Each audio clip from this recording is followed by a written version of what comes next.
भद्रं कर्णेभिः शृणुयाम देवाः भद्रं पश्येमाक्षभिर्यजत्राः स्थिरैरङ्गैः स्तुष्ट्वागुंसस्तनूभिः व्यशेम देवहितं यदायुः स्वस्ति न इन्द्रो वृद्धश्रवाः स्वस्ति नः पूषा विश्ववेदाः स्वस्ति नस्तार्क्ष्यो अरिष्टनेमिः स्वस्ति नो बृहस्पतिर्दधातु ॐ शान्ति शान्ति शान्तिः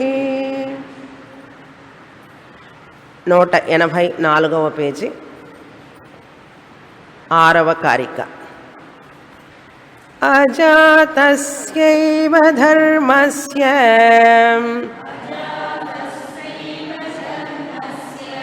జాతిమిచ్చంతి వాదినః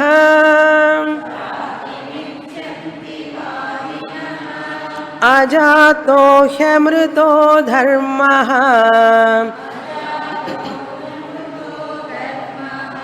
మర్త్యతాం కథమేష్యతి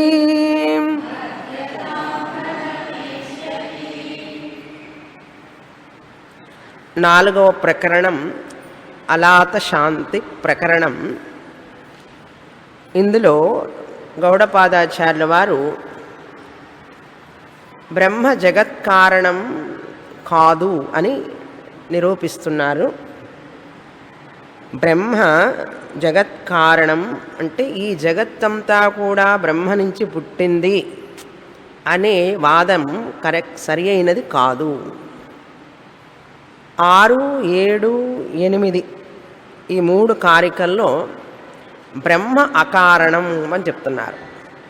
కారణము కాదు అని అన్నాను, అకారణం అన్నా కూడా ఒకటి. అకారణం అంటే ఏమిటి? కారణం కాదు అని అర్థం. దేనికి కారణం కాదు? ఈ ప్రపంచానికి, ఈ సృష్టికి. ఎవరు కారణం కాదు? బ్రహ్మ కారణం కాదు. మరి ఎక్కడి నుంచి వచ్చింది ఈ సృష్టి అంతా అంటే సృష్టి రానే లేదు. సృష్టి క్రొత్తగా పుట్టలేదు. సృష్టి నూతనంగా ఉద్భవించింది కాదు. అసలు సృష్టి అనేది నిజంగా లేదు. అది ఎలాగండి? సృష్టి లేకుండా ఎట్లా ఉంటుంది? అందరూ పుడుతున్నారు కదా, రోజు మెటర్నిటీ వార్డులో ఎంతమంది పుడుతున్నారు ప్రపంచమంతా అని అంటే, పుడుతున్నారు, వాస్తవంగా పుట్టడం లేదు.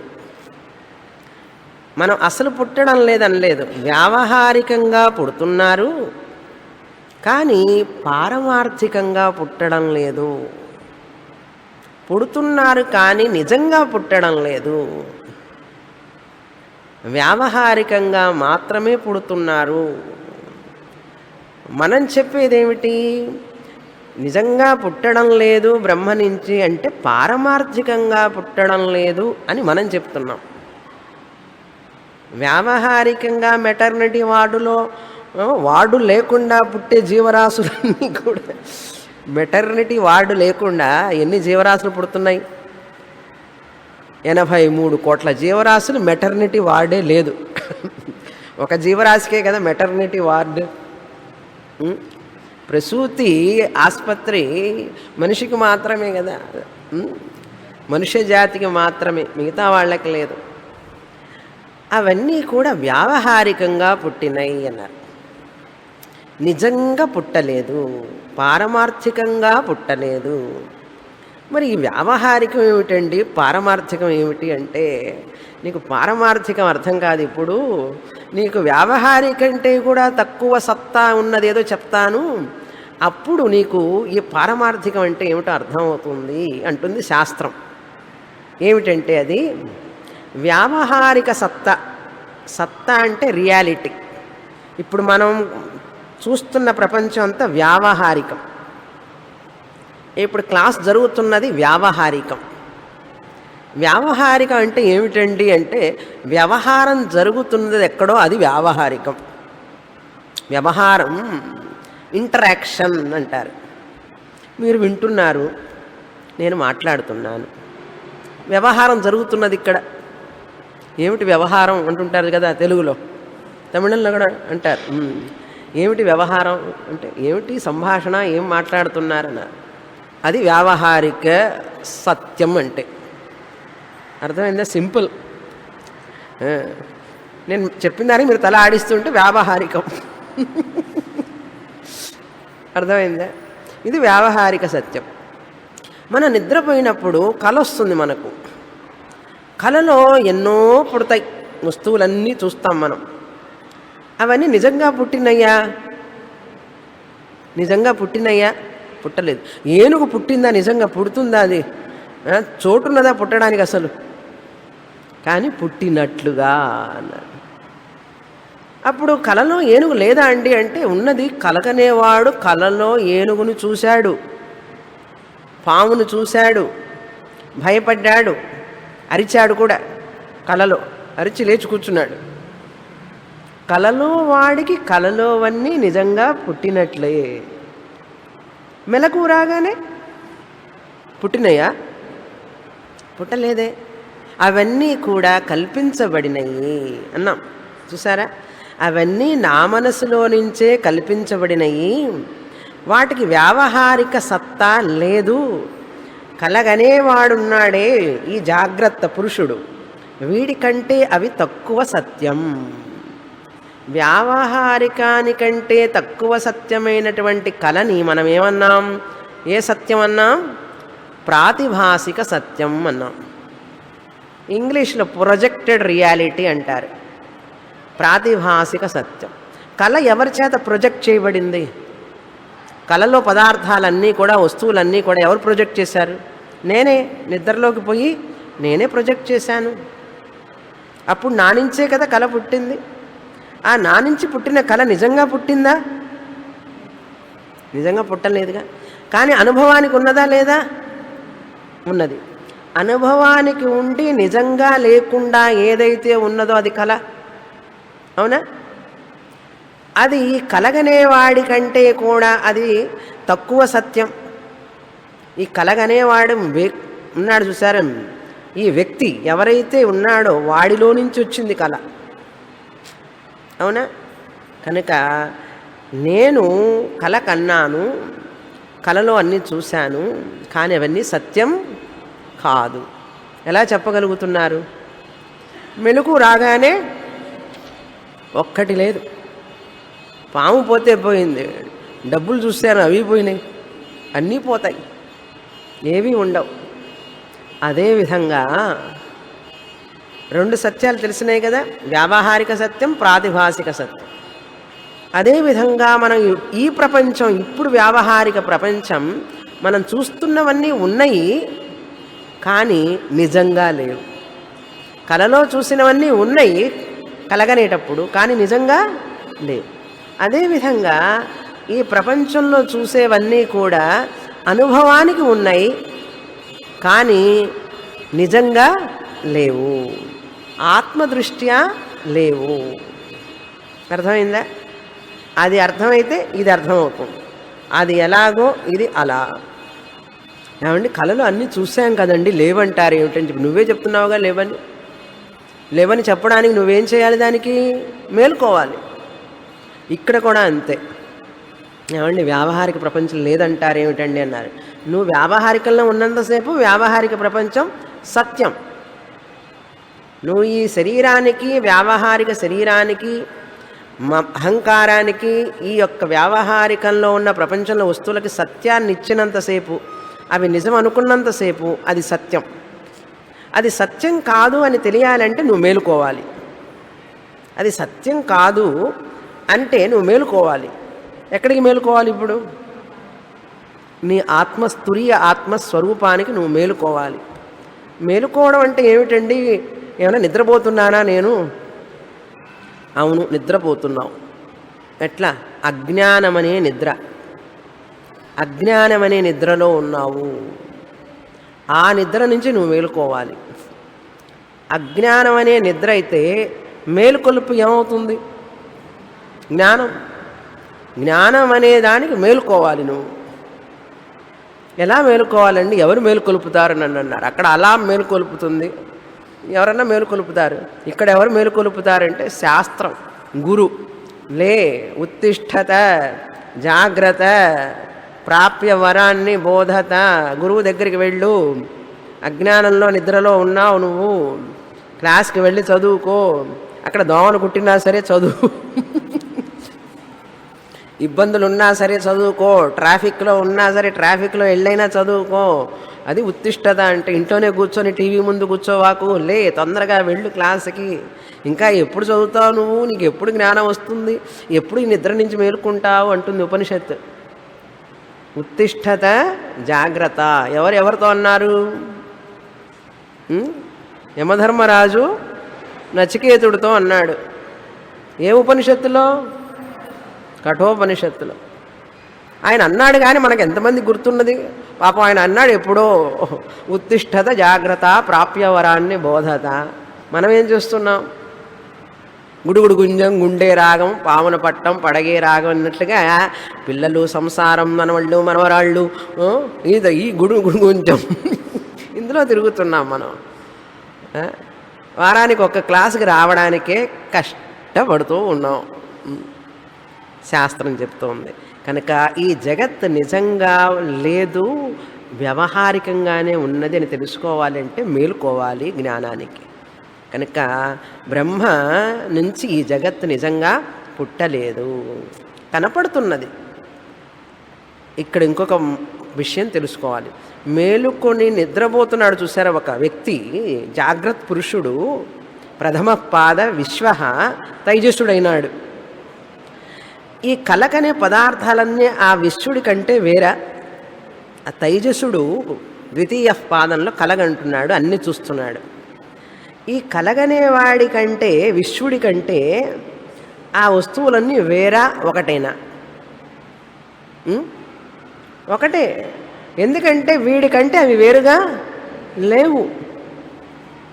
ఇప్పుడు మీరు ఏనుగు చూశారు కలలో, అది వేరేగా ఉన్నదా?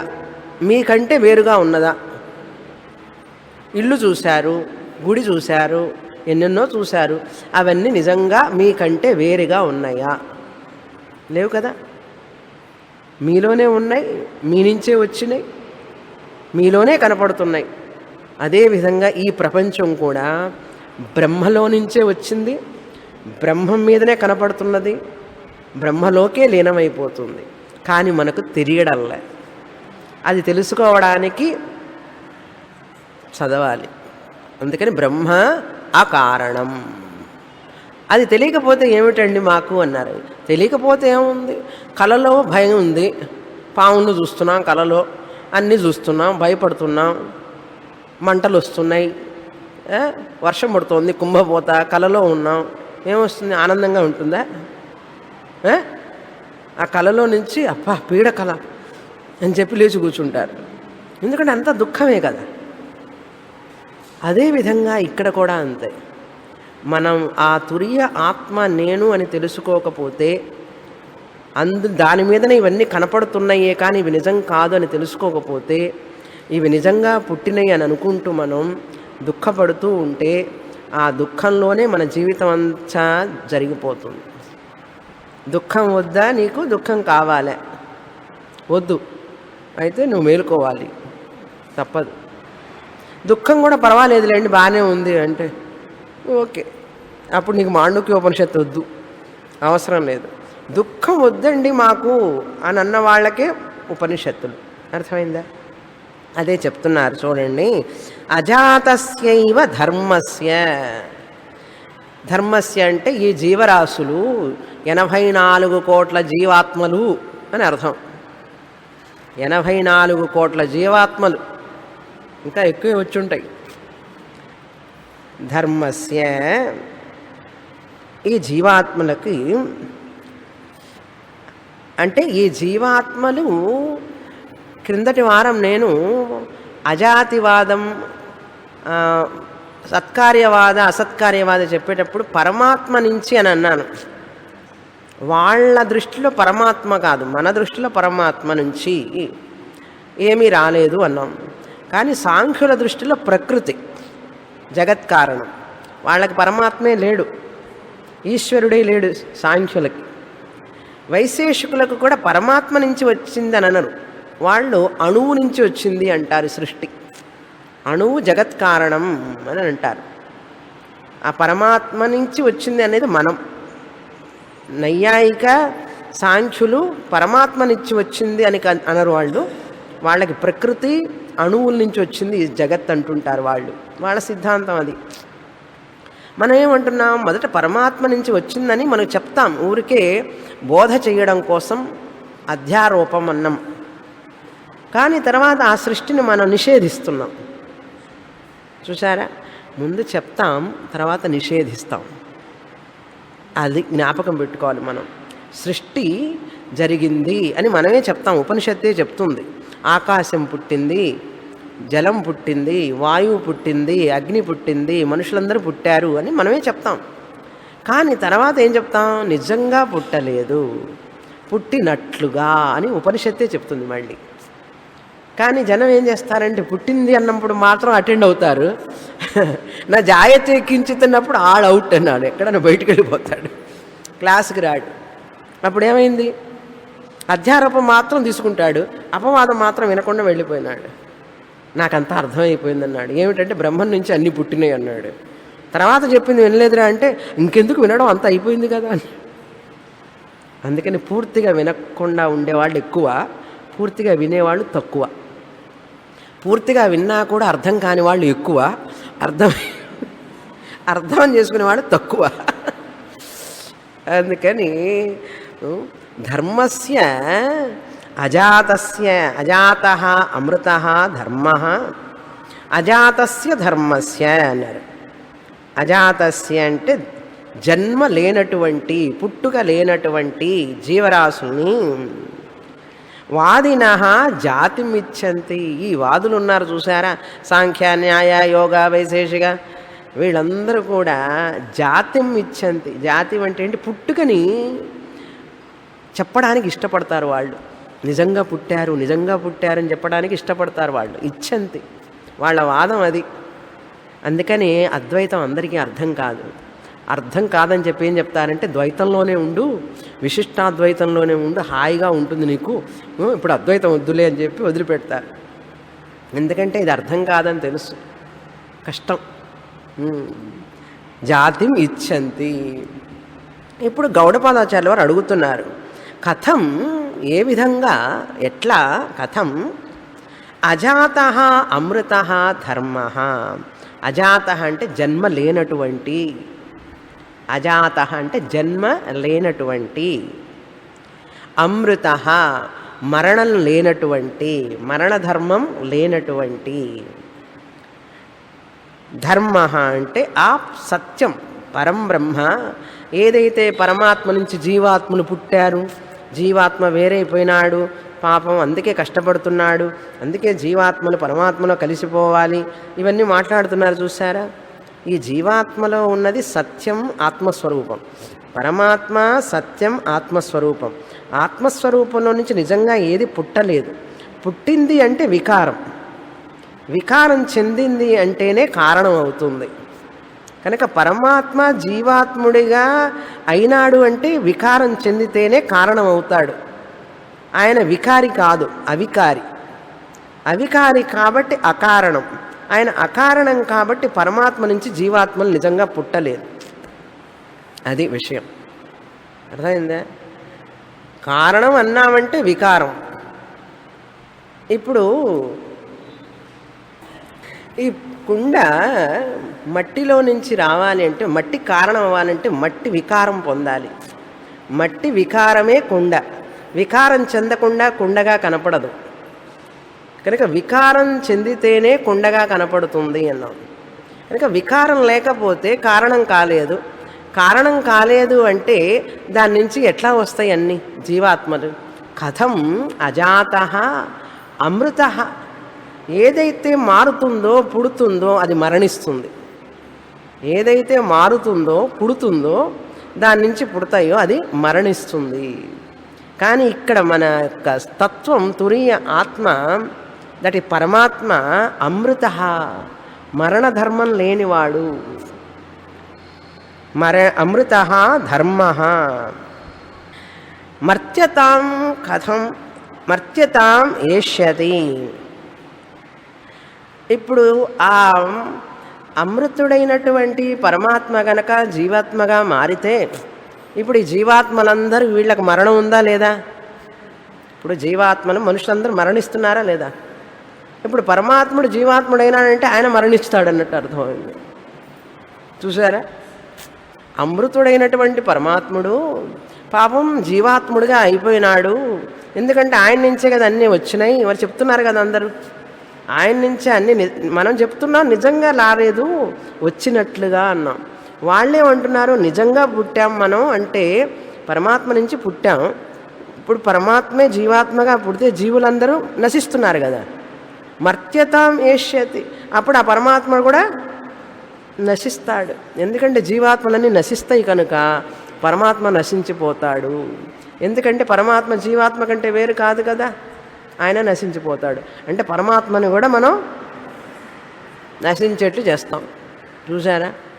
అందుకని పరమాత్మ నుంచి జీవాత్మలు రావడం, ఈ జీవాత్మలు బంధంలో పడిన ఈ మోక్షాన్ని పొందాలి, నేను పరమాత్మలో చేరాలి, పరమాత్మ దగ్గరికి చేరాలి, నాకు ఎట్లాగైనా సరే ఆ పరమాత్మని చేరుకునే మార్గం చెప్పండి అంటుంటాడు.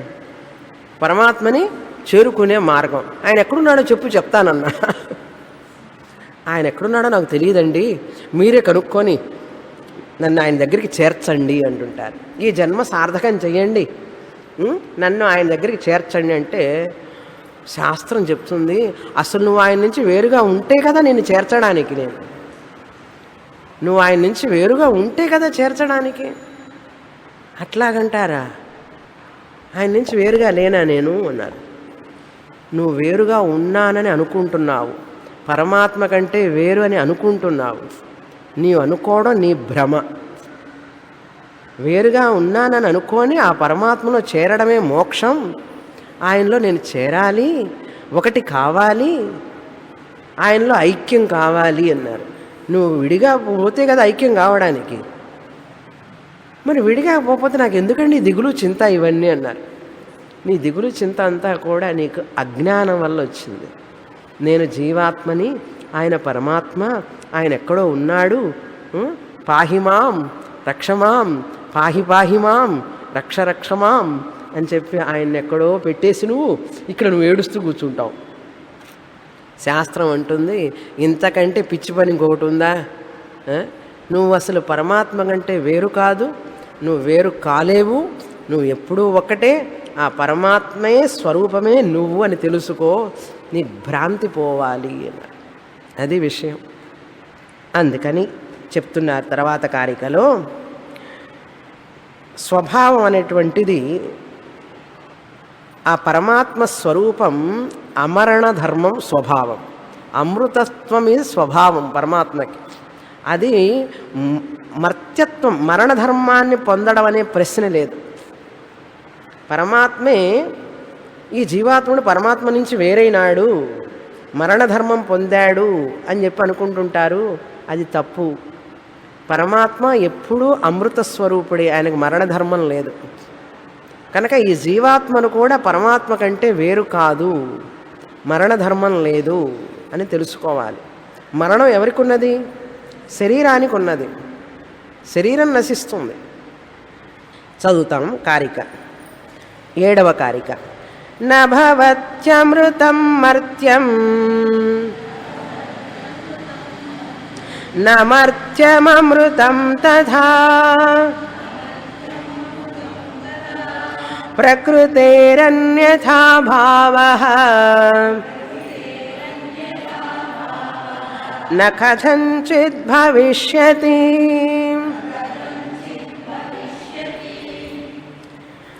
మొదటి లైన్లో మొదటి భాగం చూడండి. అమృతం న మర్త్యం భవతి. అమృతం అంటే మరణధర్మం లేనటువంటిది, అమరణ ధర్మం కలిగినది. అమరణం అంటే ఏమిటి? మరణం లేనటువంటిది. దేవతలను ఏమంటారు? అమరులు అంటారు. అమరులు అంటే ఏంటి? మరణం లేనివారు అమరులు. అందుకని పేరు కూడా పెట్టుకుంటున్నారు అమర్నాథ్. అమర్ అమర్ అంటుంటారు, అర్థం తెలియదు. మర్రు మర్రు అని కూడా పిలుస్తారు. మర్రు మర్రు అంటే చనిపోవడం. ఆ మరణం లేకపోవడం. అమరణ ధర్మం అంటే మరణం లేకపోవడం. అటువంటి అమృతం అంటే మరణ ధర్మం లేనటువంటిది. మృతం అంటే మరణం. న మృతం అమృతం, మరణం లేనటువంటి, నాశం లేనటువంటి, వినాశం లేనటువంటి అటువంటిది దాని స్వభావం. అది ఎప్పుడు నశించదు. స్వభావంగానే ఎప్పుడూ అమరణ ధర్మం కలిగినటువంటి అంటే మరణం లేనటువంటిది మరణాన్ని పొందుతుందా? మర్త్యం న భవతి. ఎందుకు? స్వభావం అనేది ఎప్పుడూ మారదు. దాని యొక్క లక్షణం అది. ఎప్పుడైనా నిప్పు చల్లగా ఉంటుందా? మా ఇంట్లో చల్లగా ఉంటుందండి నిప్పు అన్నారా? నిప్పు అంటేనే వేడి. దాని స్వభావం అది. చల్లటి నిప్పు అనేది ఎక్కడా లేదు. ఉంటుందా? చల్లగా ఉందంటే అది నిప్పు కాదు అని అర్థం. ఎందుకని? స్వభావం. నిప్పు అనేది ఉష్ణత, ఔష్ణ్యం అనేది దాని స్వభావం. నిప్పు ఎప్పుడు వేడిగా ఉంటుంది? ఎప్పుడూ వేడిగానే ఉంటుంది. దానికి ఆలోచించాలా ఏమిటి? ఏమో స్వామిని ఏమంటారో చూద్దాం. స్వామిని ఏమనేది ఏమిటి? దేవుడు వచ్చి దిగొచ్చినా సరే, దేవుడు దిగొచ్చి నిప్పు చల్లగా ఉంటుందంటే ఏం చెప్పాలి? ఓహో అట్లాగా అని చెప్పాలి, అంతే. ఆయనకి ఏం సమాధానం చెప్పకూడదు. మనకు తెలుస్తుంది కాదని. అంతటి నమ్మకం ఉండాలి. అదేవిధంగా స్వభావం అనేది మారదు. అదేవిధంగా అమృతం మర్త్యం న భవతి. మరణధర్మం లేనటువంటి అమృతమైనటువంటిది ఎప్పుడు, చావు అనేది లేనటువంటిది చావు పొందుతుందా? మరణం అంటే చావు, తెలుగులో అంటాం. చావు అంటాం. ఏంటి? మరణించడం. మరణం లేనిది మరణాన్ని పొందుతుందా? మరణం లేకుండా ఉండడం అనేది దాని స్వభావం. పరమాత్మ స్వభావం ఏమిటి? అమృతస్వరూపం. అమృతస్వరూపుడైనటువంటి పరమాత్మ మర్త్యాన్ని పొందుతాడా? ఈ జీవులందరూ పుట్టారు మరణిస్తున్నారని అంటారు ఏంటి మరి? పరమాత్మ నుంచి వచ్చాం మనం. పరమాత్మ నుంచి వస్తే ఆయన పరమాత్ముడు అమృతుడా కాదా? ఇప్పుడు మన ఆయన నుంచి వచ్చిన వాడు మనం అమృతమా కాదా?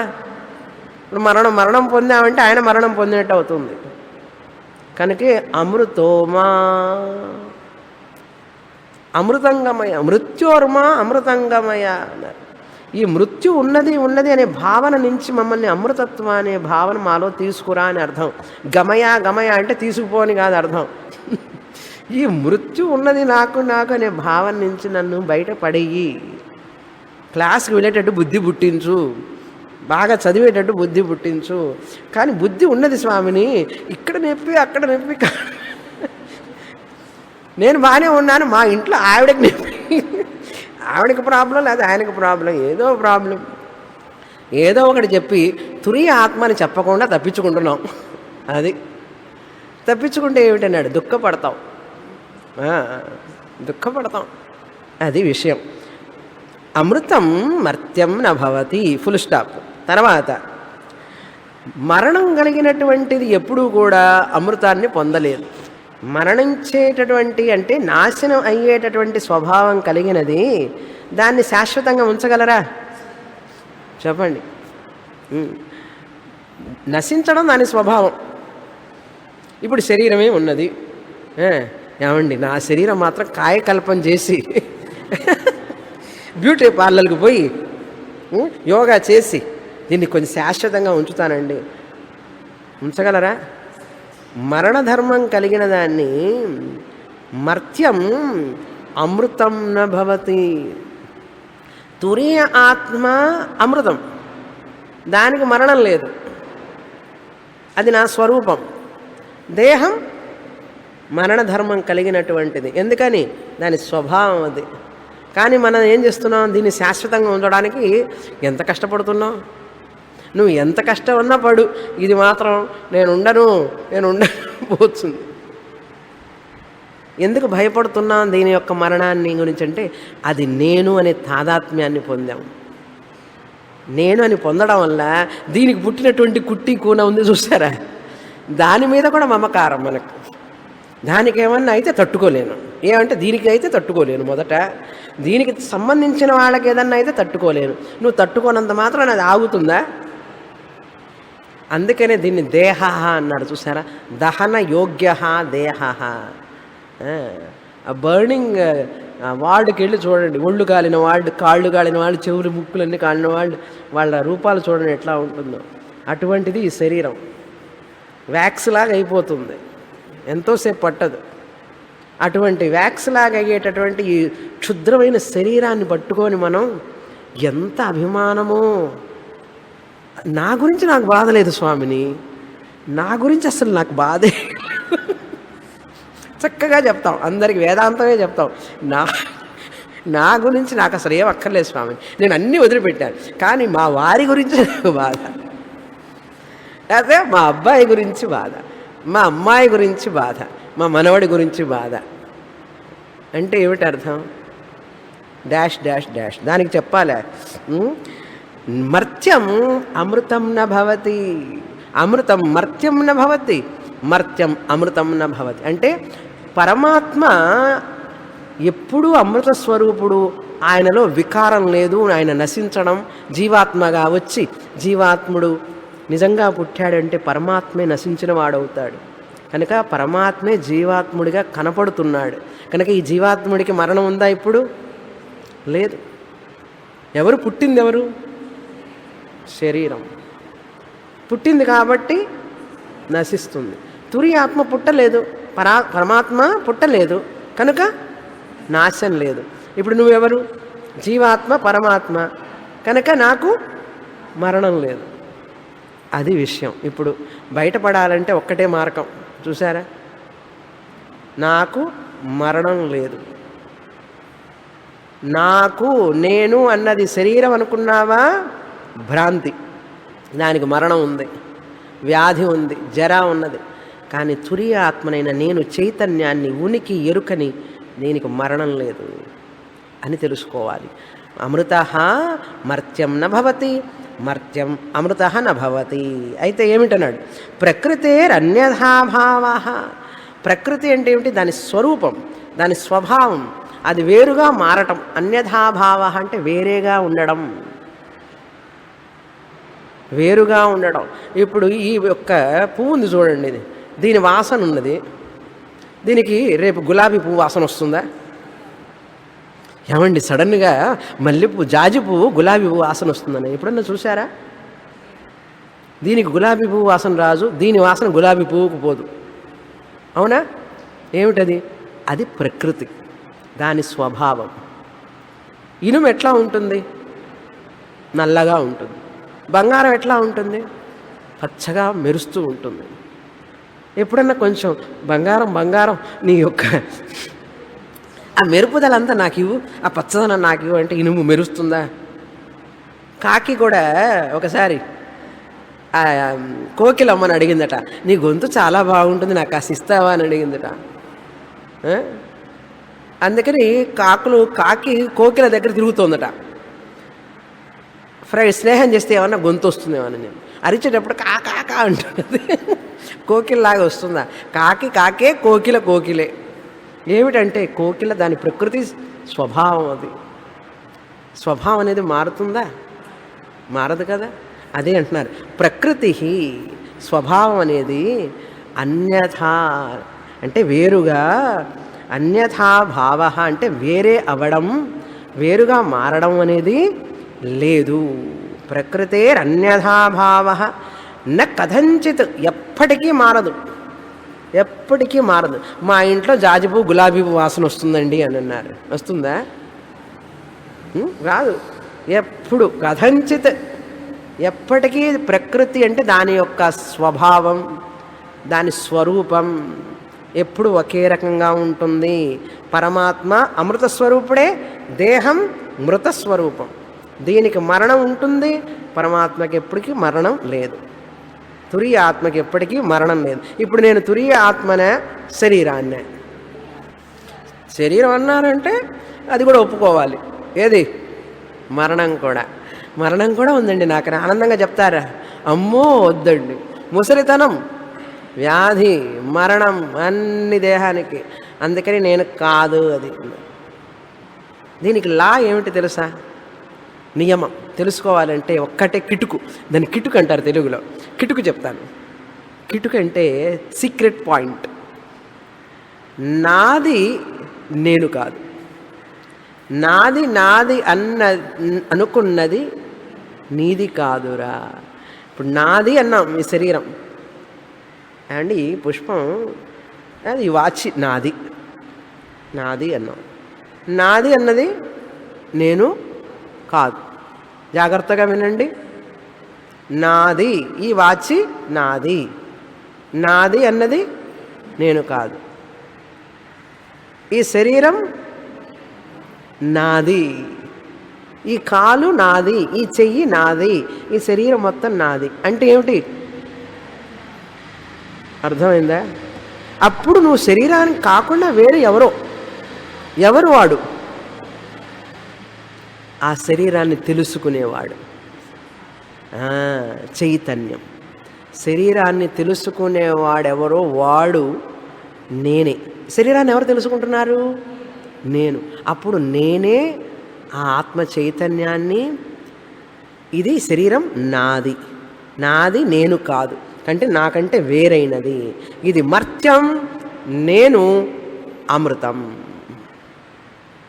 ఇప్పుడు మరణం ఎవరికండి ఉండేది? శరీరానికి. ఇప్పుడు మరణ భయం వస్తుందా ఇంకా జన్మలో? భయపడినంత మాత్రాన మరణ ధర్మం కలిగిన శరీరం అమృతంగా ఉంటుందా?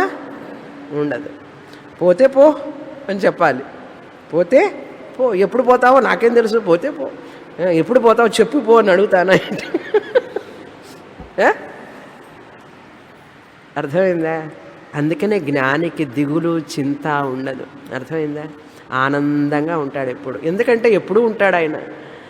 శరీరాలు వస్తూ ఉంటాయి, పోతూ ఉంటాయి, కానీ నేను అమృత స్వరూపుణ్ణి. ఈ నేను తెలుసుకునేవాడిని, నేను అమృత స్వరూపుణ్ణి. ఇప్పుడు మన దుఃఖానికి కారణం ఏమిటో తెలిసిందా? అంత మాత్రం చేత ఈ శరీరం నేను కాదు కదా, ఇది నాదే కదా, అందుకని దీనికి స్నానం చేయించకుండా, అన్నం పెట్టకుండా. ఇప్పుడు ఇల్లు నాది అండి, ఇల్లు నాదే అన్నంత మాత్రం ఇల్లు జాగ్రత్తగా చూసుకోవాలా లేదా? ఇల్లు జాగ్రత్తగా చూసుకోవాలా లేదా? ఇది కూడా ఒక ఇల్లు, శరీరం కూడా ఒక ఇల్లు. దీన్ని ఆరోగ్యంగా ఉంచాలి, స్నానం చేయించాలి, 3 పూట్ల పెట్టాలి, అన్నీ పెట్టి ఏం చేయాలి? నేను బ్రహ్మను తెలుసుకునే వరకు బాగా దీన్ని పోషణ చేయాలి. శరీరం మాత్రమే కాదు, మనస్సును కూడా. నేను బ్రహ్మస్వరూపాన్ని తెలుసుకునే వరకు మనస్సును కూడా శుద్ధంగా ఉంచుకోవాలి, శరీరాన్ని శుద్ధంగా ఉంచుకోవాలి. అందుకని నేను అమృత, నాకు మరణం లేదు, శరీరం అమృతం కాదు, దీనికి మరణం ఉన్నది కనుక నేను వేరు, శరీరం వేరు. అర్థమైందా? ఓకే, అది. అందుకని ప్రకృతే అన్యథాభావ కథంచిత్ న భవిష్యత్. శరీరం మరణం లేకుండా ఉండదు కాదు, వేరే భావాన్ని పొందుతుందా శరీరం? మరణ ధర్మం కలిగిన శరీరం అమృతాన్ని పొందుతుందా? పొందుతుంది అన్నాము అంటే అగ్ని చల్లబడినట్టే. ఎందుకంటే ప్రకృతి స్వభావం. అగ్ని చల్లబడుతుందా? పడదు. మీ ఇంట్లో పడుతుందా? ఎక్కడా పడదు. అగ్ని చల్లబడదు. శరీరం అమృతం కాలేదు. అర్థమైందా? మరణించకుండా ఉండలేదు. అది మరణించే ధర్మం కలిగిన దాన్ని ఎందుకు నేను భయపడాలి, ఆపాలి? నేను ఆపితే ఆగుతుందా? అందుకని యమధర్మరాజు ఫోటోలు చూస్తారు, ఎక్కడన్నా చూసారా? యమధర్మరాజు ఎప్పుడు తాళ్ళు పట్టుకొని ఉంటాడు చేతిలో. ఆ తాళ్ళు చేతికి వేసుకొని ఉంటాడు. ఏమిటారంటే అట్లా వేస్తా. ఎవరిని లాగుతున్నాడు ఆయన? శరీరాన్ని లాగుతున్నాడు. యమధర్మరాజు పేరు చెప్పవాకండి స్వామి. నేను తురియ ఆత్మని, నన్ను నువ్వు తీసుకెళ్ళలేవు. అది మార్కండేయుడు, భక్త మార్కండేయుడు కథ మనకేం తెలియజేస్తుంది? నేను పరమాత్మ స్వరూపాన్ని అని చెప్పి మార్కండేయుడు శివలింగాన్ని ఆలింగనం చేసుకున్నాడు. చేసుకున్నప్పుడు ఆ మరణ భయం పోయింది మార్కండేయుడికి. నేను ఆత్మస్వరూపాన్ని శివస్వరూపాన్ని అని తెలుసుకున్నప్పుడు శరీరాన్ని నేను తీసుకెళ్ళినా కూడా తోలును తీసుకుపోయినట్లే కదా యమధర్మరాజు. అది ఆ కథలో మనకు చెప్పేది. అర్థమైందా? ఆత్మ నేను అని తెలుసుకున్న వాడికి మరణ భయం ఉండదు అని చెప్పడానికి మార్కండేయ పురాణం చెప్పారు. అది మర్చిపోయినాం మనం. మార్కండేయుడిలాగా నేను కూడా శాశ్వతంగా, మార్కండేయుడు శాశ్వతంగా లేడు. నాకు మరణం లేదు, నేను ఆత్మస్వరూపాన్ని తెలుసుకోవడం. ప్రకృతి మరణధర్మం కలిగినటువంటి శరీరం దాని యొక్క స్వభావాన్ని మార్చుకోలేదు. తురీయ ఆత్మనైన నా స్వభావం ఏమిటి? అమృత స్వరూపం. నేను ఎప్పుడూ మరణాన్ని పొందను. మరణం పొందేది శరీరం, మరణాన్ని పొందని వాడి నేను ఆత్మస్వరూపాన్ని. కనుక నేను ఎవరిని ఇప్పుడు? నీకు అది కావాలా ఇది కావాలా నీ ఇష్టం. మరణం పొందేది శరీరం, మరణం లేనటువంటిది ఆత్మస్వరూపం నేను. ఈ శరీరాన్ని తెలుసుకునేవాడిని. నీకు ఈ రెండింటిలో ఏది కావాలి? నేను ఏది అని చెప్పగలుగుతావు. రెండు పక్కన చైర్లు వేస్తాను, అటు ఇటు 2 రకాల చైర్లు. ఇది శరీరం నేను అనుకున్న వాళ్ళందరూ ఇటు కూర్చోండి, లేదంటే నేను తురి ఆత్మనండి ఇక్కడ కూర్చోండి. శరీరం నేను అనుకున్న వాళ్ళందరికీ మరణం ఉన్నది, దానికి ఒప్పుకోవాలి. అది కూడా పర్వాలేదు ఏంటంటే కూర్చోండి. లేదండి నేను తురి ఆత్మని అన్నప్పుడు ఇటు కూర్చోండి. నెక్స్ట్ క్లాసులో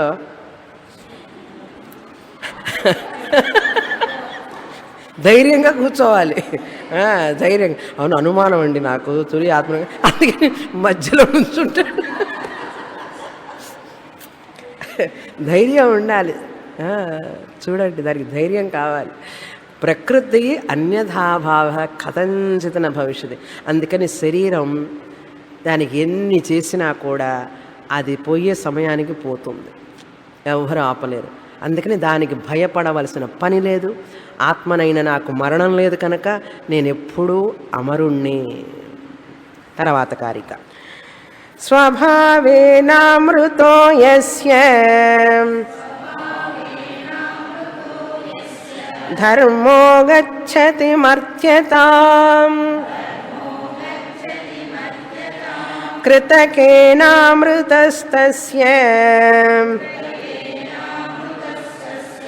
కథం స్థాస్యతి నిశ్చలః.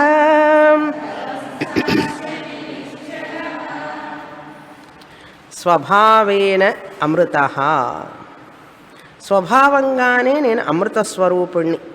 అభ్యుపేత్యవాదం చెప్తున్నారు. ఒకవేళ అభ్యుపేత్యవాదం అంటే ఏంటి? హైపోథెసిస్. ఒకవేళ పరమాత్మ జీవాత్మగా పాపం పుట్టాడు అనుకోండి. పరమాత్మ నుంచి నేను వేరైపోయి జీవాత్మగా పుట్టాను అనుకుందాం కాసేపు. ఇప్పుడు నేనేం చేయాలి? జీవాత్మనైపోయి సంసారంలో పడిపోయినాను కనుక నేను మళ్ళీ పరమాత్మలో చేరాలి. ఏం చేయాలి? ఇప్పుడు నేను తపస్సు చేయాలి, జపం చేయాలి, ధ్యానం చేయాలి. అన్నీ చేసి చేసి చేసి కర్మయోగం, ఉపాసన అన్నీ చేసి పరమాత్మలోకి మళ్ళీ చేరాలి. ఎందుకంటే ఆయన పరమాత్మ అమృత స్వరూపుడు, నాకేమో మరణధర్మం ఉన్నది, నేను జీవాత్మనైపోయినాను కనుక నేనేం చేయాలి? ఇప్పుడు పరమాత్మని కావాలి మళ్ళీ. ప్రయత్నం.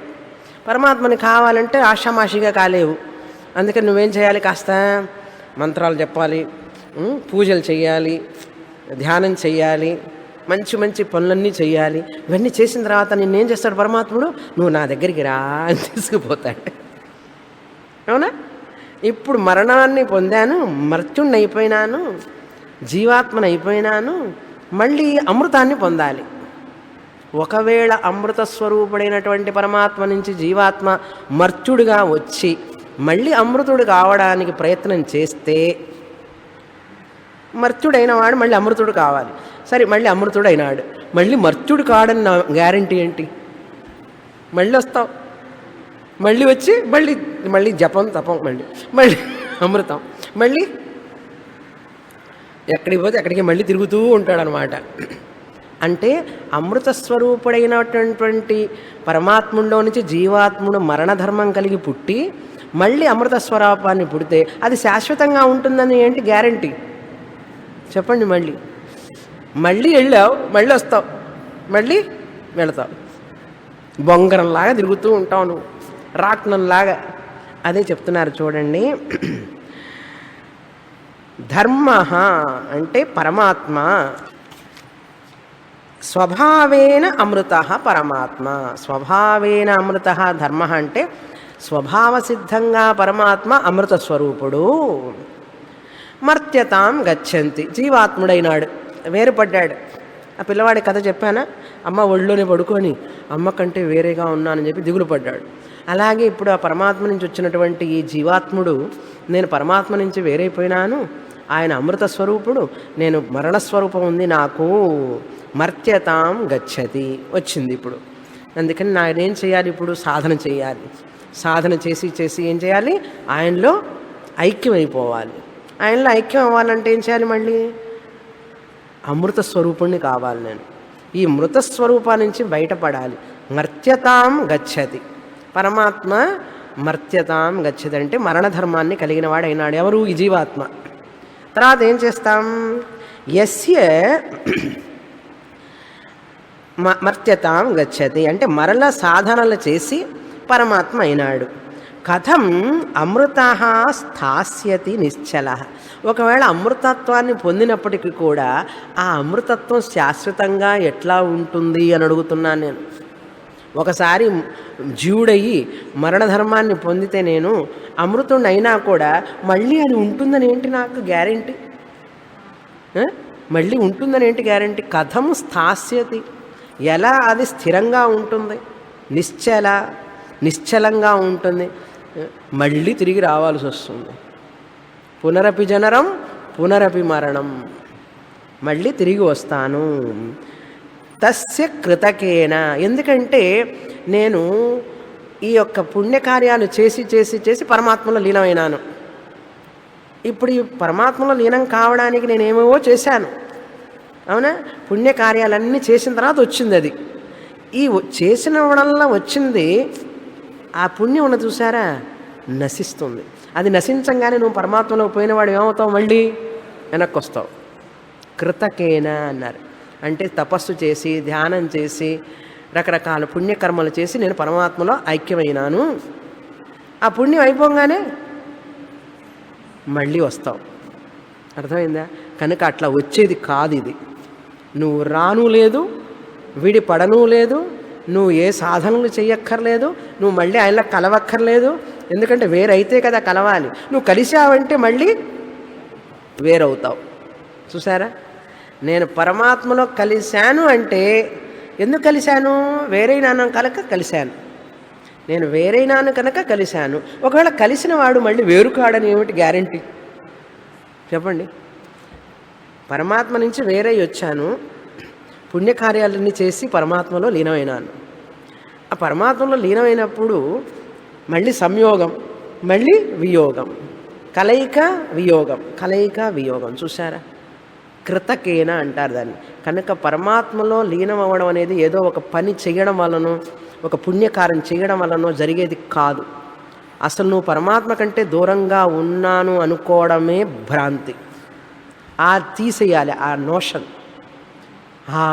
పాహిమాం రక్షమాం, ఎక్కడున్నాడు ఆయన? ఆ ఆత్మస్వరూపం నువ్వే. కానీ నువ్వేమనుకుంటున్నావు? నేను దాసుణ్ణి, ఆయన స్వామి అని చెప్పి వేరుగా ఉన్నాను అనుకుంటున్నావు. అనుకొని ఆయన దగ్గరికి వెళ్ళాలనుకుంటున్నావు. వెళ్ళిన తర్వాత నాకు ఏమండి నెక్స్ట్ జన్మలో నేను పొందుతాను. నెక్స్ట్ జన్మ కాదు, ఈ జన్మలోనే నువ్వు జన్మే లేదు నీకు అంటుంటే గురువుగారు చెప్పినా కూడా అవన్నీ కాదు స్వామిని. ఏం చెప్తావు అంటే అంత థిక్గా ఉంది మన అజ్ఞానం. డెన్స్ డార్క్నెస్ లాగా ఉన్నది. ఎంత చెప్పినా కూడా క్లాస్ పూర్ణమథ చెప్పడం ఆలస్యం. కృతకేన కథం స్థాస్యతి నిశ్చల. ఒకవేళ నువ్వు ఆ మోక్షాన్ని పొంది పరమాత్మలో లీనమైనా కూడా పొందినటువంటిది పోతుంది. ఎప్పుడైనా సరే గుర్తుపెట్టుకోండి, పొందినది పోతుంది, అది శాశ్వతం కాదు. కనుక నేను తురి ఆత్మని ఎప్పుడు శాశ్వతం. నేను జీవాత్మను అవ్వడం లేదు, పరమాత్మలో కలవడము లేదు. అది స్వామిని ఈ జన్మకి ఏమైనా అర్థమవుతుందంటారా అన్నారు. అర్థమవుతుంది. మనం గనక సమయాన్ని ఇచ్చి మనసు పెట్టి వింటే అర్థమవుతుంది, వాళ్ళకి మాత్రమే అర్థమవుతుంది. అందుకని మన మనస్సుని ఆ యొక్క కుటుంబ వ్యవహారాల మీద తగ్గించాలి మనస్సు. అంతేకాని వాటిట్లో పడి కొట్టుకుంటూ ఉంటుంది. కుడితి తోటలో పడ్డ ఎలుకలాగా. కుడితి పాలల్లో పడిని చెప్పకూడదు, కుడితి తోటలో పడి ఎలుకలాగా కొట్టుకుంటూ ఉంటే అహం బ్రహ్మాస్మి ఎక్కడ వస్తుంది? సమయం ఇస్తే కదా శాస్త్రానికి. తర్వాత కారిక సంసిద్ధికి స్వాభావికి సహజ అకృతాచయా ప్రకృతి సేతి విజ్ఞేయ స్వభావం న జహాతియా. ఉదాహరణకు చెప్తున్నారు అసలు స్వభావం అంటే ఏమిటి, అది ఎలా వదిలిపెట్టదు. అమృత స్వరూపం అనేది మన స్వభావం, మనల్ని వదిలిపెట్టదు. కానీ నాకు మరణం ఉంది అంటున్నావు నువ్వు భ్రమ వల్ల. స్వభావం అంటే ఏమిటి అని కొన్ని ఉదాహరణలు చెప్తున్నారు. 4 ఉదాహరణలు చూస్తాం. మొదటిది యోగ సాంసిద్ధికి అన్నారు. సాంసిద్ధికి ప్రకృతి విజ్ఞేయ, ప్రకృతి స్వభావం అంటే ఏమిటో తెలుసుకో. విజ్ఞేయ నువ్వు తెలుసుకోవలసినది ఏమిటది ప్రకృతి అంటే. సాంసిద్ధికి మొదటిది స్వభావం న జహాతి. స్వభావం అనేటువంటిది ఎప్పుడు మనల్ని వదిలిపెట్టదు. మన స్వభావం వదిలిపెట్టదు. నా స్వభావం ఏమిటి? ఆత్మనైతే నేను, నా స్వభావం అమృత స్వభావం, అది ఎప్పుడూ పోదు. నాకు మరణమే లేదు అసలు. అది ఒకటికి ఎగ్జాంపుల్ ఏంటంటే యోగ అష్టాంగ యోగంలో అష్టసిద్ధులు వస్తాయి. అణిమ, గరిమ, మహిమ, లఘిమ ఇవన్నీ అష్టసిద్ధులు వస్తాయి చూసారా. వాళ్ళు అన్నీ తెలుస్తాయి వాళ్ళకి ఆ శక్తి వస్తుంది, అది స్వభావం వాళ్ళకి. వాళ్ళు ఎక్కడ లంకె బిందెలు ఉన్నాయో కూడా చెప్పగలరు, ఎక్కడ నీళ్లు పడతాయి, ఎక్కడ ఏమున్నది, ఎక్కడెక్కడ ఎవరు ఏం చేస్తున్నారు అన్నీ తెలుస్తాయి వాళ్ళకి ఆ సిద్ధి అనేది వాళ్ళకి స్వభావం. అర్థమైందా? కానీ ఆ సిద్ధి వల్ల జ్ఞానం రాదు. సిద్ధి అనేది ఏం చేస్తుందంటే అవతల ఎక్కడ ఏం జరుగుతున్నది ఏమిటన్నీ తెలుస్తాయి వాళ్ళకి ఆ సిద్ధిల వల్ల. సాంసిద్ధికి అది ఒకటి, స్వాభావికి. రెండవ ఉదాహరణ స్వాభావికి అన్నారు. స్వతహాగానే వాటిట్లో ఉండేటటువంటి స్వభావం. నిప్పులో అగ్ని ఉష్ణత స్వభావం, స్వాభావికి. నెంబర్ 2 సాంసిద్ధికి అంటే సిద్ధి. సమ్యక్ సిద్ధిని పొందితే ఆ సిద్ధి ఎప్పుడు వాళ్ళతోనే ఉంటుంది. హనుమంతుల వారికి అష్టసిద్ధులు ఉన్నాయి. అవి వచ్చినవి పోతాయా? అష్టసిద్ధులు అట్లాగే ఉంటాయి, అవి పోవు. ఎందుకంటే స్వభావం అది. రెండవ ఉదాహరణ అగ్ని యొక్క ఉష్ణత, దాని స్వభావం, అది పోదు. నీటి యొక్క చల్లదనం, అది పోదు, ఎప్పుడు చల్లగానే ఉంటుంది. నువ్వు స్టవ్ మీద పెడితే వేడిగా ఉంటాయి, అంతేగానే చల్లగానే ఉంటాయి. 2. మూడవది సహజ. సహజంగానే పుట్టుకతోనే చేపపిల్ల ఈదుతుంది, సహజం అది. అవునా? పక్షి ఎగురుతుంది, పక్షి ఎగరడం దానికి సహజం. గుడ్లగూబ రాత్రిపూట చూస్తుంది, అది దానికి స్వభావం. అది నువ్వు చూడలేవు, గుడ్లగూబ మాత్రమే చూస్తుంది. అది మారుతుందా? పోతుందా? పోదు. పక్షి ఎగరడం స్వభావం, సహజం. చేపపిల్ల ఈదడం సహజం. గుడ్లగూబ రాత్రిపూట చూడటం సహజం. మనిషి మాట్లాడటం సహజం. కనుక సహజ. 4వది అకృత, చెయ్యబడనటువంటిది. కృతం అంటే చెయ్యటం, అకృతం అంటే చెయ్యబడనటువంటిది. ఒక విషయం, ఒక వస్తువుని, ఇప్పుడు పొగ ఉందనుకోండి, పొగ పైకి వెళుతుందా కిందికి వెళుతుందా? మీరేమైనా చేశారా పైకి పోవడానికి? పొగ పైకి పోవడానికి మీరు ఏమైనా చేశారా? పొగ వాసన వస్తుందా? ఎండుటాకులన్నీ తగలబెడుతున్నారు, పొగ పైకి వెళ్తుందా కిందికి వస్తుందండి? అడిగారా ఎప్పుడన్నా ఎందుకు పైకి వెళ్తావని? మీరేమన్నా చేశారా పైకి వెళ్ళటానికి? అది అకృత అన్నారు. నీళ్లు క్రిందికి వస్తాయా పైకి వెళ్తాయా? మీరు ఎందుకు అడగలేదు నీటిని? ఏం క్రిందికి వస్తావు, ఎందుకు పైకి వెళ్ళాలి? మీరేమన్నా చేశారా నీళ్ళు క్రిందికి రావడానికి? ఏం చేయక్కర్లేదు, అది అకృత. ఇటువంటివన్నీ కూడా ప్రకృతి అన్నారు. వీటిని ఏమంటారు? ప్రకృతి. అందుకనే సాంసిద్ధికి, స్వాభావికి, సహజ, అకృత 4 రకాలైనటువంటివి. ప్రకృతి సా ఇతి విజ్ఞేయ. ఇది ప్రకృతి అంటే, దీన్నే స్వభావం. ఇట్లా అన్నీ చూసుకోవాలి మనం. అర్థమైందా? ఈ పుష్పం తెల్లగా ఉందంటే దాని ప్రకృతి, అది దాని ప్రకృతి. అర్థమైందా? అది ప్రకృతి అంటే దాన్ని ఏదైతే దాని స్వభావాన్ని వదిలిపెట్టకుండా ఉంటుందో అది ప్రకృతి. ఉష్ణం అగ్ని యొక్క ప్రకృతి. బంగారం మెరుపు బంగారం యొక్క ప్రకృతి. ఇనుము నలుపుగా ఉంటుంది, దాని ప్రకృతి అది. అర్థమైంది? ప్రకృతి అంటే అది. విజ్ఞేయ స్వభావం న జహాతి. ఆ స్వభావం. పక్షి ఎగరకుండా పోవడం ఉంటుందా? రెక్కలున్నంతసేపు ఎగురుతుంది అది. చేపపిల్ల ఈదకుండా ఉంటుందా? చేపపిల్ల కాసేపు ఈద వాకే అంటే ఉంటుందా? స్వభావం న జహాతి. అది ఎప్పుడు వదిలిపెట్టదు. స్వభావం ఎప్పుడు ఆ వస్తువు నుంచి వదిలిపెట్టదు. తర్వాత కారిక. జరా మరణ నిర్ముక్తాః సర్వే ధర్మా స్వభావతః జరా మరణమిచ్చంతః చ్యవంతే తన్మనీషయా. చిన్నప్పుడు మనం ఆడుకునేవాళ్ళం. ఇక్కడ కాణి పెట్టి రూపాయి పెట్టి గట్టిగా ఒత్తుతారు. వచ్చిన తర్వాత ఒరేయ్ ఇక్కడ రూపాయి పెట్టాను గట్టిగా వచ్చిన తర్వాత వాళ్ళందరూ అంటే కళ్ళు మూసేస్తారు. వీడికి మూసి 3 సార్లు కొట్టుకోపోయిన కాల 1 2 3 కొట్టుకున్న తర్వాత కింద పడాలి. కాయిన్ ఇది కింద పడాలి అని చెప్పి పోటీ అనమాట. వాళ్ళు ఏం చేశారు, పిల్లలు ఆడుకునేటప్పుడు బాగా గట్టిగా ఒత్తి వీడి కళ్ళు కట్టేశారు. గట్టిగా ఒత్తి చిన్నగా తీసేశాడు ఆ కాయిన్ని. తీసేసిన తర్వాత వాళ్ళంతా దూరం నుంచి చూస్తున్నారు. కొట్టుకో 3 వెనకాల 1 కింద పట్టలే కాయ, ఆ నాణ్యం కింద పట్టాలే. 2 కొట్టుకున్నాడు మళ్ళీ కింద పడటల్లా. 3 వాళ్ళందరూ నవ్వుతున్నారు, క్లాప్స్ వేస్తున్నారు పిల్లలు. ఎందుకు? లేని యొక్క నాణ్యాన్ని రూపాయిని అది కింద పడాలని చెప్పి అనుకుంటున్నాడు వీడు. అది పడుతుందా? ఉంటే కదా పట్టడానికి. అదేవిధంగా మనం నాకు మరణం ఉంది, ముసలితనం ఉంది ఇట్లా అని చెప్పి దుఃఖపడుతున్నాం మనం.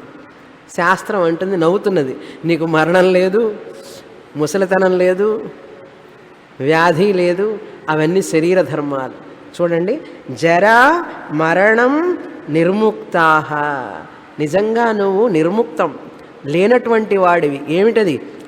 ముసలితనము లేదు నీకు. జర అంటే ముసలితనము. జరా మరణం, మరణం అంటే మరణం, మరణము లేదు, నిర్ముక్తః. కానీ సర్వే ధర్మాః స్వభావతః. స్వభావతః మనకు లేవు ఇవన్నీ. స్వభావతః ఈ జీవులందరికీ, ఆత్మస్వరూపులైన జీవులకి మరణం లేదు, ముసలితనం లేదు. కానీ ఏం చేస్తున్నాం మనం? జర మరణం ఇచ్చంతః.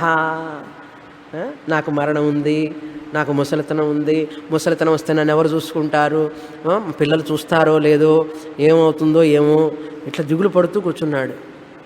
మరణం వస్తుందో ఏమో, ఎప్పుడు వస్తుందో ఏమో, ఐడెంటిటీ కార్డు వేసుకొని తిరుగుతున్నాడు.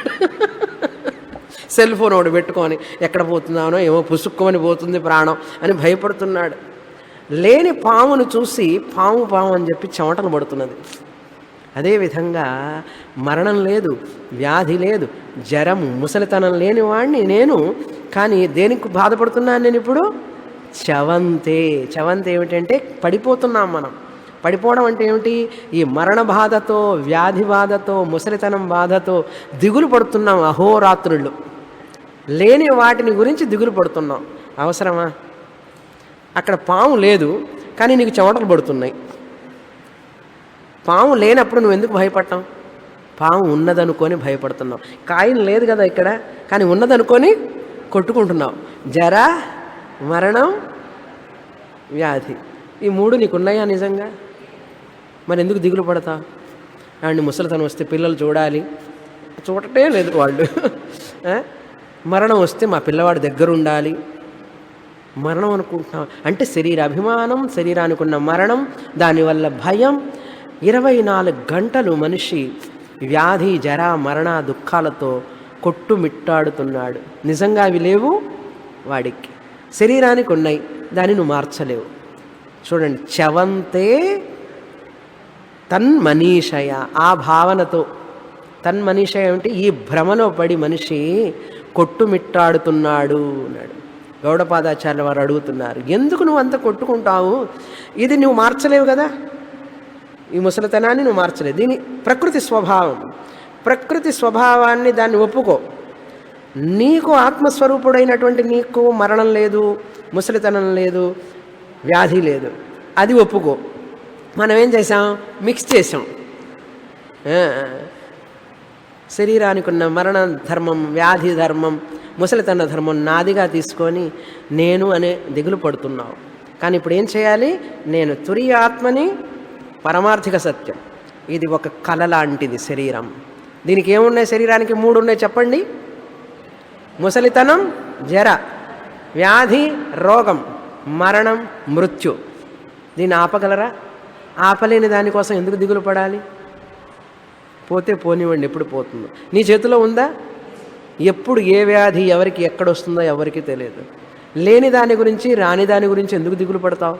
పడతాను, ఎందుకంటే భ్రాంతి. కనుక భ్రాంతిలో నుంచి బయటికి రా.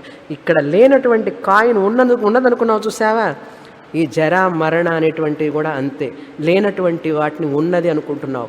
ఎందుకంటే నువ్వు శరీరం అనుకున్నావు, అందుకని బాధపడుతున్నావు. తురి ఆత్మని, స్వరూపాన్ని మర్చిపోయినావు. నువ్వు మర్చిపోయి గురువుగారు గొంతు నొప్పి పుట్టించడం చెప్పినా కూడా ఏమిలేండి, స్వామినికి ఏమిలేండి చెప్తారు, ఆవిడకైనా బాగా సన్యాసిని కాబట్టి చెప్తారు. మనకు మాత్రం నువ్వు గృహస్థుడివైనా, 10 మంది పిల్లలున్నా, కుటుంబం పెద్దదైనా, ఎంతదైనా, ఎన్ని సమస్యలున్నా నువ్వు తురియ ఆత్మవే. నువ్వు తురియ ఆత్మ కాకుండా ఉండడానికి వీల్లేదు. ఎందుకంటే నీ ప్రకృతి ధర్మం అమృత స్వరూపం. నువ్వు శరీరానివి కాదు. ఎవరు చెప్పారు? నేను చెప్తే మీరు వినరు. గౌడపాదాచార్యులు వారు చెప్పారు. పూర్ణమదః పూర్ణమిదం పూర్ణాత్ పూర్ణముదచ్యతే పూర్ణస్య పూర్ణమాదాయ పూర్ణమేవావశిష్యతే. ఓం శాంతి శాంతి శాంతి. హరి ఓం. శ్రీ గురుభ్యో నమః. హరి ఓం.